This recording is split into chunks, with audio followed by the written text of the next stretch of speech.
Salut tout le monde et bienvenue pour cette vidéo bilan de la Paris Games Week 2015. C'est la 6e fois où je vais à cette convention. J'y vais depuis le début, donc depuis 2010, 2011, 12, 13, 14 et 15. Et bon, c'est vrai que ce n'est une nouvelle fois pas la meilleure édition. Ça va être compliqué de faire mieux que la toute première édition. En 2010, comme c'était tout nouveau, il n'y avait pas autant de monde qu'à l'heure actuelle, puisque d'après le site officiel, il y a eu plus de 300 000 visiteurs en l'espace de 6 jours, dont une soirée, donc mardi soir. J'y suis allé à partir de mercredi, moi, donc jusqu'à samedi, j'y suis resté 4 jours. J'ai remarqué que les moments où on en profite le plus, c'est peut-être les premières heures, donc peut-être la première heure du début de convention d'une journée, ou alors la fin, de 17h à 19h. C'est vrai que j'ai fait ça de 17 à 19, on l'a fait vendredi. Et on en a franchement bien profité. Bon, par contre, on pouvait voir que c'était un éternel dépotoir quand on restait jusqu'à la fermeture. Qu'est-ce que j'ai pu faire du coup durant cette convention?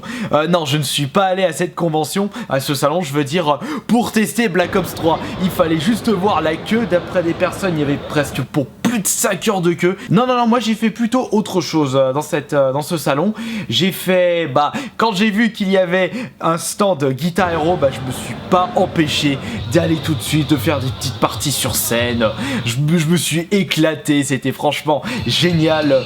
Franchement, ça m'a fait tellement plaisir de pouvoir revoir un stand Guitar Hero comme il y a 5-6 ans en arrière, quand je faisais les festivals du jeu vidéo en 2009 ou la première édition du Paris Games Week en 2010.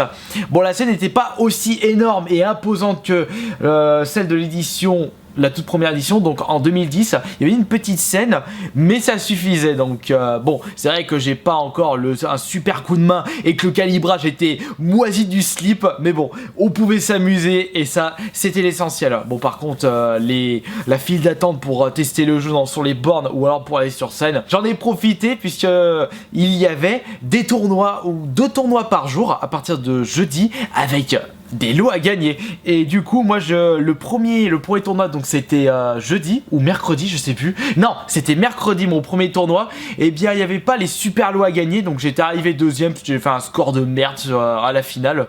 Donc je vais remporter 2-3 petits goodies. Et le lendemain, je dis, je vais retenter le coup. Et ils annoncent, il y a le jeu Guitar Hero Live à gagner son PS4. Et j'ai dit, ouh, génial, allez, c'est parti. 16 concurrents, enfin 16 participants maximum par tournoi, donc 32 par jour. Et du coup, j'ai pu remporter le premier prix et je suis reparti direct avec le jeu Guitar Hero Live PS4. Donc je vais le passer à mon petit frère parce que je l'ai déjà acheté, je le possède déjà. Et je peux vous dire que mon petit frère, quand je lui avais dit ça en plein live, enfin je veux dire en pleine scène, du coup ça va aller pour le petit frère, il était super content. Et ça, je lui ai rapporté ça. Mais moi, j'ai eu un autre cadeau qui du coup ça va être le super souvenir de cette convention. Et bien, l'animateur principal du stand Guitar Hero Live m'a demandé d'aller faire une démo sur la scène Sony, donc la scène qui est en plein milieu de la convention, et faire une ou 2 chansons de test pour le public. Là, quand j'ai entendu ça, j'ai dit, oh putain, génial, ça va être la folie. Et du coup, j'en ai super bien profité le jeudi, mais j'avais pas le costume du Minotaur. J'étais allé que 2 jours sur 4 en costume Minotaur, et je leur ai demandé, dites-moi, le lendemain vous cherchez d'autres personnes pour faire les démos. Il m'a dit, tu viens, tu demandes. Du coup, je suis arrivé, ils m'ont demandé tout de suite, on a besoin de toi pour la scène Sony. J'arrive tout de suite, j'ai sorti le costume. Et donc le deuxième jour, enfin je veux dire la deuxième fois où je suis passé sur scène Sony, et bien c'était le vendredi. Et du coup j'étais en costume de Minotaur. D'ailleurs j'avais un autre concurrent qui était avec moi. Il avait un super déguisement, c'était Grotch Père Noël. Et je me souviens plus de son pseudo. Il a donné un pseudo à l'animateur. Qu'est-ce qu'il a dit? Il avait sorti un pseudo de groupe de métal, black metal. C'était Dark Funeral. Et moi j'ai dit, t'es pas allé chercher là pour trouver ton pseudo. Et lui c'était limite le métalleux. Il avait les tatouages et il avait même un tatouage de Bibi. Ça, j'ai trouvé ça trop choupi. D'ailleurs, si tu regardes cette vidéo, petit coco à toi, Grotch Vert. On a mis la pâtée sur scène le vendredi. On s'est super bien éclaté. D'ailleurs, il y a un youtubeur qui a filmé toute la scène. C'est Noski 14, bah, je mettrai le lien de sa vidéo dans la description de cette vidéo. Il est vrai que j'ai consacré une grosse partie de mon temps présent sur le Paris Games Week pour le stand Guitar Hero, mais je n'ai pas fait que ça. J'en ai profité également pour retourner au stand Orange. L'année dernière, il m'avait époustouflé en proposant du split second à 8 joueurs en même temps. Cette année, ils ont proposé Sonic All-Star Racing. Ça m'a fait plaisir parce que ce jeu également, je l'adore. Donc j'ai dit, il y a des petits goodies à gagner. Allez, on va en profiter, on va mettre nos skills en main, enfin je veux dire en place, et on va essayer de gagner des petits goodies en remportant des courses. Là c'était pas du 8 joueurs en même temps, c'est plutôt 2 x 4 joueurs. Et si j'avais remporté 2 matchs d'affilée sur le premier jour et j'avais remporté plusieurs choses. De toute façon je vais vous montrer mon sac de goodies, il est juste là, je montrerai à la fin tout ce que j'ai pu récupérer. Par contre il y avait encore un décalage, ça m'a fait un peu chier, mais il était moins dégueulasse que l'année dernière, ça se sont un peu améliorés Orange, donc je pense que d'ici 3-4 ans, le calibrage sera parfait pour jouer avec la box Orange. J'ai également testé Roller Coaster, enfin espèce de montagne russe par le stand Partouche. C'est ceux qui sont, c'est une société qui possède des jeux de cartes, enfin je sais pas, de casino, un truc comme ça. Et ils avaient proposé l'Oculus Rift avec système de montagne russe. On a testé ça, mais j'ai pas pu aller jusqu'au bout de la session parce que j'avais mal au crâne, je commençais à avoir mal aux yeux et je suis déçu de moi-même parce que moi qui attendais grandement de l'Oculus Rift, et bah j'ai l'impression que je ne peux pas supporter l'Oculus Rift, donc je suis super déçu. Peut-être que les Oculus Rift en test dans ce stand n'étaient pas aboutis au point, mais j'avais un peu limite la gerbe. Oui je sais, vous pouvez me tailler, de toute façon j'en ai rien à secouer, je le dis haut et fort, je suis peut-être pas fait pour l'Oculus Rift. Et ça a été confirmé une nouvelle fois lorsque j'avais testé Trackmania Turbo avec les Oculus Rift, et là dès le premier looping j'avais un mal de tête. Oh là, non j'arrête, je peux pas, ça fait chier pour moi, mais je sais qu'il y a beaucoup de personnes qui peuvent supporter l'Oculus Rift. Peut-être que c'est une habitude à prendre, ce n'est pas encore le cas actuellement pour moi, peut-être plus tard, mais il faut vraiment que j'y aille doucement pour jouer et profiter de l'Oculus Rift. Je peux pas tout de suite tester des jeux de course, des trucs de malade où ça tourne dans tous les sens. Je peux pas actuellement. Ensuite, j'ai pu tester l'espèce de copie F-Zero Wipeout de la Wii U, mais proposé seulement des matériels sur la Wii U. Je sais même pas quand est-ce qu'il sera disponible. C'est Fast Neo Racing. Ça fait plus Wipeout que F-Zero. Et c'est assez sympathique, mais bon, ça fait chier que il est proposé seulement en dématériel. Du côté youtubeur maintenant, comme j'avais mon pass youtubeur, bah regardez, je vous montre vite fait, hop, Paris Games Week, avec ceci, bah, j'ai pu avoir accès à la zone youtubeur, mais qui était très mal placée cette année, puisqu'il était juste à côté d'une grosse scène, et il y avait le stand de dédicace pile poil à côté pour notre stand youtubeur, et il y avait un brouhaha, c'était pas du tout reposant. On était, quand je peux discuter avec d'autres youtubeurs, on était obligé de parler fort, donc pas du tout reposant. J'étais déçu de l'emplacement. Bon, peut-être qu'ils avaient pas le choix aussi, parce que si ça a amené une grosse émeute pour la fan base de certains youtubeurs, forcément ils pouvaient pas le mettre dans un petit coin isolé, tranquille, parce que en termes de sécurité, comme par exemple l'espace blogueur à côté de l'espace VIP presse. Et là, bon, il y a ceux qui géraient le stand étaient assez sympathiques parce qu'on pouvait y aller du coup, nous les youtubeurs, pas le premier ou deuxième jour, mais à partir du troisième jour, du coup j'avais pu discuter avec 2-3 blogueurs et c'était franchement plus relaxant, c'était plus reposant, donc j'ai pu bien en profiter. Et bah d'ailleurs, en parlant de reposant, dans les stands blogueurs et youtubeurs, on avait accès à plein de packs de boissons, donc de l'eau et du coca. Et à partir de vendredi, il n'y avait plus rien du tout.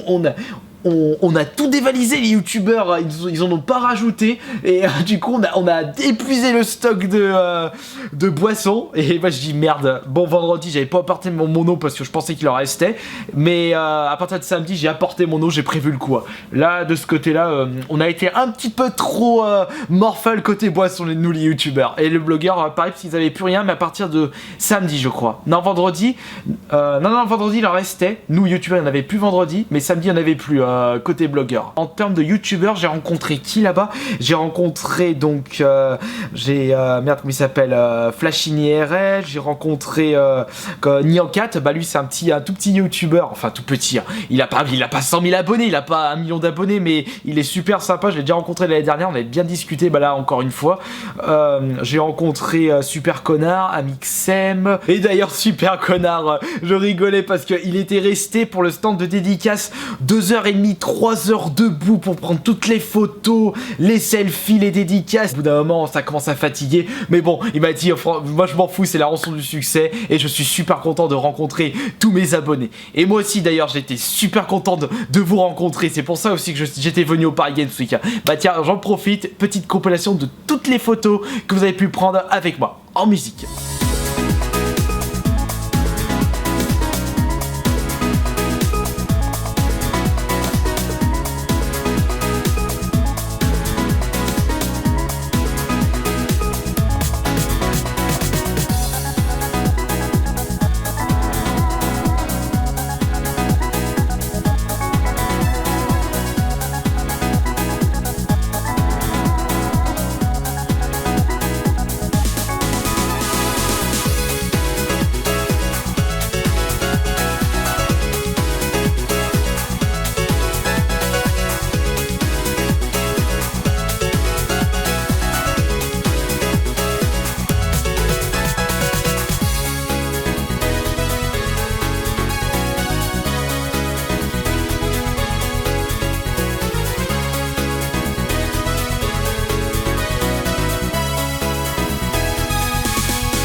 J'ai pas tout reçu d'ailleurs, donc s'il y a des personnes qui n'ont pas vu leurs photos dans cette partie de vidéo, bah n'hésitez pas à les tweeter avec moi hashtag Kirby54VGR sur Twitter, ou alors vous me les envoyez par MP Facebook si vous ne désirez pas vous voir votre visage dans le grand public. Mais moi j'ai mon petit dossier personnel sur mon PC où j'ai toutes les photos avec vous, puisque ça franchement ça m'a fait super plaisir. D'ailleurs nous tous les youtubeurs, ça nous a tous fait plaisir de pouvoir tous vous rencontrer. Ça c'est vraiment c'est la magie, franchement c'est vraiment une des récompenses de YouTube, et ça moi ça me fait super plaisir, je le redis une nouvelle fois, merci beaucoup à vous tous.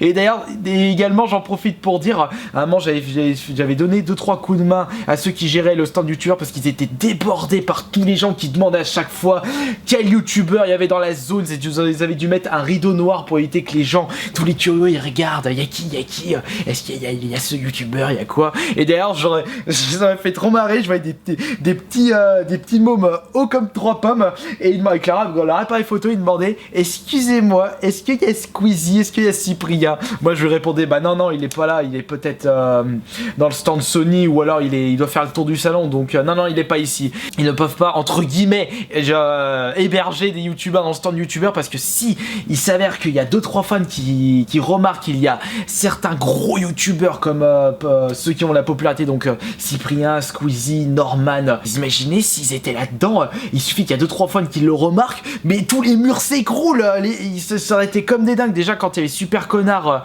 quand il y avait 2-3 fans qui avaient remarqué que Super Connard était dedans, il fallait les voir, ils étaient en furie, c'était incroyable. Alors du Squeezie, Cyprien, mais niveau sécurité, mais ça aurait été la catastrophe. C'est pour ça qu'ils ne peuvent pas héberger certains youtubeurs dans cette zone là. Ils ont de meilleurs privilèges, on va dire. Bon, je vais profiter pour vous montrer le petit sac de goodies. Qu'est-ce que j'ai pu ramener de cette Paris Games Week. D'ailleurs j'ai fait autre chose mis à part tout ce que je vous ai cité. Ouais, ah oui bah tiens, j'ai eu un gros dégoût parce que à un moment dans le stand Xbox One, j'étais aux consignes pour aller récupérer mon sandwich et je voyais qu'ils avaient mis en place le Rock Band 4 sur scène. J'ai dit non putain, je voulais absolument aller faire une petite démo sur scène, donc j'y suis allé en mode en mode OSEF. Je leur ai demandé ah c'est nul, y a personne qui joue en expert, ça bouge pas. Et l'animateur il disait ah non ici on est là pour s'amuser. Et j'ai dit merde. Bon bah j'aurais tenté, tant pis. Bah fallait voir, les gens étaient tous statiques, c'était pas florichon, on va dire, il y avait pas assez d'ambiance. Et d'ailleurs en parlant d'ambiance, Xbox, Microsoft, ils se sont fait bien démonter en termes de communication par Sony, surtout grâce à leurs ballons Sony. Ils fournissaient des ballons à l'hélium avec les boutons de la manette, donc croix, rond, carré et triangle, et ça se baladait dans le salon, il y en avait même au plafond, il y en avait de partout, et forcément quand ils passaient devant le stand Microsoft, bah, l'animateur disait tout de suite: ah vous avec les ballons vous me les jetez ou alors vous partez d'ici, et il faisait la gueule par rapport à ceci. Ah bah ouais, bah Microsoft vous êtes fait avoir niveau communication par Sony, et en plus Sony ils étaient beaucoup mieux placés cette année par rapport à Microsoft, mais bon ceux qui étaient vraiment mal placés cette année, c'était le stand Nintendo, c'était tout au fond, c'était assez sombre, il n'y avait pas assez de couleurs, ils faisaient des tournois de Splatoon, c'était très Splatoon cette année, mais ça me donnait même pas envie, je suis même pas allé faire un Smash Bros là-bas, j'y allais, fuck, je reste sur Guitar Hero moi. Bon alors, je vais vous montrer maintenant ce que j'ai pu ramener de cette convention. J'ai commencé par ramener ceci, ou non, ou alors je vais peut-être vous montrer en... Ouais, je vais vous montrer en ASMR plutôt. Je vous montrerai ce que j'ai trouvé, enfin ce que j'ai ramené de la convention en ASMR, ça peut être pas mal. Je vous proposerai dès demain d'ailleurs. Bah ce sera ça. Et également, bah si je peux terminer cette vidéo, bah je suis sûr que j'ai dû oublier, comme date, vous dire plusieurs choses. Ah oui, bah mon avis du coup général sur cette convention, je veux dire sur ce salon, eh bien c'était cool une nouvelle fois. Je ne regrette pas d'être venu pour diverses raisons, pour les abonnés, pour avoir revu le stand Guitar Hero Live, pour avoir joué, faire des petites parties sur Sonic All Star Racing, rencontrer d'autres youtubeurs. Franchement moi ce sera avec grande joie de pouvoir retourner l'année prochaine. Bon, peut-être que j'ai moins de regrets que d'autres personnes, puisque comme j'avais mon pass de youtubeur, bah, je n'ai pas payé l'entrée, et c'est vrai que 17 € ou 18 € sans sans réduction, sans prix réduit, que ce soit tarif étudiant ou tarif enfant, et bien c'est vrai que ça fait un petit peu chier pour 5-6 jours. C'est vrai que ça ferait chier. Mais du coup, et il est vrai que c'est un petit peu cher, je trouve. Bon, après, je sais pas combien ils payent la salle, le salle pour proposer Paris Games Week. C'est vrai que proposer une grosse salle à Porte de Versailles, ça va pas leur coûter 5 €. Ça va pas leur coûter 10 €. Ça va leur coûter des centaines de milliers d'euros, je pense. Donc c'est peut-être pour ça qu'ils ont dû augmenter le prix du billet cette année. Et d'ailleurs, ils ont également augmenté l'espace je veux dire, la superficie du salon. Mais j'ai pas l'impression que ça a été augmenté. C'est peut-être une mauvaise impression de ma part. Bon, mais par contre, les allées étaient largement agrandies. Mais par contre, c'était le bordel. Il y avait trop de monde dans certaines zones. Comme je le dis toujours, les zones de la mort. Mais sinon, mis à part ça, bah, j'en ai bien profité, surtout le mercredi, puisqu'il n'y avait pas si grand monde que ça. Et bah franchement, un super salon. Je ne regrette pas d'être venu et j'y retournerai avec grande joie les années prochaines. Bon bah voilà, j'espère que ce gros bilan de la Paris Games Week 2015 vous aura plu. Et dites-moi dans les commentaires ce que vous avez pensé de ce salon. Putain, j'ai failli dire encore de cette convention, mais c'est un salon plutôt. Donc qu'est-ce que vous avez pensé de ce salon de jeux vidéo? Vous me le direz dans les commentaires. Ciao tout le monde.